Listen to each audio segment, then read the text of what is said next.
Hi കൂട്ടുകാരെ, ഈ സുന്ദരി പൂമ്പാറ്റയെ നമുക്കെല്ലാവർക്കും അറിയാം. അരളിശലഭം, കാക്കപ്പൂമ്പാറ്റ, ചക്കരശലഭം എന്നൊക്കെ ഇതിന് പേരുണ്ട്. തവിട്ട് നിറത്തിൽ വെള്ളക്കൊത്തുകളുള്ള ഒരു നാടൻ സുന്ദരി. അരളിയിലും ചെറിയിലുമാണ് ഇത് മുട്ടയിടുന്നത്. ഇത് രണ്ടും ഇവിടെ ഉള്ളതുകൊണ്ട് ഈ സുന്ദരികളും ഇവിടെ എപ്പോഴും ഉണ്ടാവും. ഇതാണ് അരളിശലഭത്തിൻ്റെ കാറ്റർപില്ലർ. കണ്ടാലൊരു വില്ലൻ ലുക്കാണേ. നോക്കിയേ, രണ്ട് കൊമ്പൊക്കെ വെച്ച്. പക്ഷെ എൻ്റെ പ്യൂപ്പയെ കാണാൻ എന്ത് ഭംഗിയാണെന്ന് നോക്ക്. ഒരു മണിക്കൂട്, ഒരു സ്വർണ്ണമണിക്കൂട്. ഇതിലാണ് പുഴു പൂമ്പാറ്റയാവാൻ തപസ്സിരിക്കുന്നത്. നോക്ക്, എന്തു ഭംഗിയാണ്.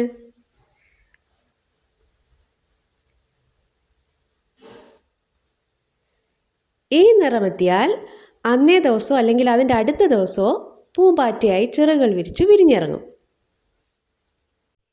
ഈ ചെടിയിൽ എപ്പോഴും ഇവരുണ്ടാവും. രാത്രിയിൽ ഇവിടെ തന്നെയാണേ. മനുഷ്യരായിട്ട് നല്ല ഇണക്കമുള്ള പൂമ്പാറ്റകളാണെന്ന് തോന്നുന്നു. എന്തായാലും എന്നെ ഇവർക്ക് പേടിയില്ല. ഞാൻ കൂടുതലായിട്ട് ശല്യം ചെയ്താൽ മാത്രമേ ഇവ പറന്നു പോവുള്ളൂ.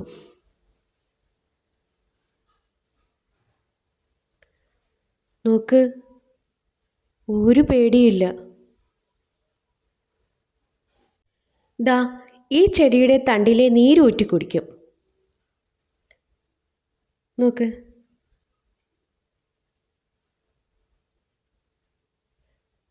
ഇതാണ് ആ ചെടി.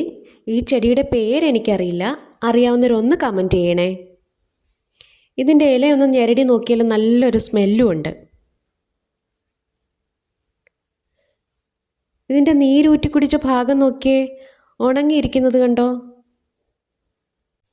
പൂമ്പാറ്റയോട് കാണിക്കുന്ന സ്നേഹമൊന്നും നമ്മൾ പുഴുക്കളോട് കാണിക്കാറില്ല. അവയും ഭൂമിയുടെ അവകാശികളല്ലേ.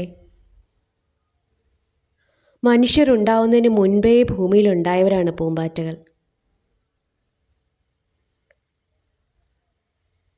അവ പൂപ്പക്കൊടിൽ തപസ്സിരുന്ന് വർണ്ണ ചിറകുകൾ വീശി പറന്നുയരട്ടെ. ഭൂമിയെ സുന്ദരിയാക്കട്ടെ. നമ്മുടെ മനസ്സിനെ സന്തോഷിപ്പിക്കട്ടെ.